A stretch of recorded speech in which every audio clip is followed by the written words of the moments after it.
विवाहित महिलेवर अत्याचार करून तिचा खून केला। यानंतर कोणाला संशय येऊ नये म्हणून पुरावा नष्ट करण्यासाठी महिलेचा मृतदेह नदीपात्रातील वाळूमध्ये बुजण्याचा प्रयत्न केला। मात्र मारेकऱ्याला येथील पोलिसांनी ताब्यात घेतला असून संशयिताने खुनाची कबुली दिल्याने त्याला पोलिसांनी अटक केली आहे।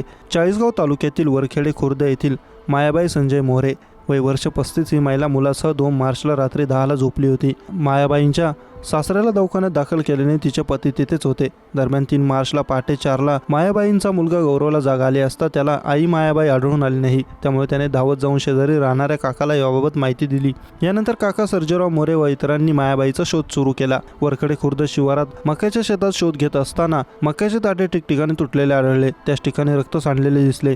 काचेच्या तुटलेल्या बांगड्याही मिळून आल्या।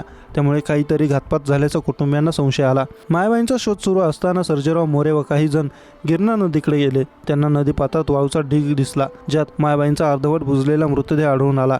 याबाबत तत्काळ पोलीस पाटील संतोष तिरमली यांना माहिती दिली। घडलेल्या प्रकाराबाबत पोलिसांना माहिती देण्यात आली। मेहुणबारे पोलीस ठाण्याचे पथक घटनास्थळी आले।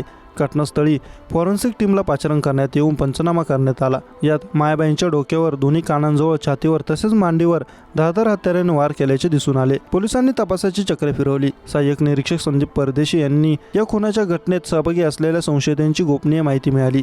त्यानुसार त्यांनी एक टीम संशयितांच्या शोधार्थ पाठविली। संशयित हे वरखेडे खुर्दच्या डोंगराळ भागात बकऱ्या चारत असल्याची माहिती पथकाला मिळाली। पथकाने तेथे जाऊन त्याला पोलीस ठाण्यात आणल्यावर विचारपूस केली असता त्याने खून केल्याची कबुली दिली।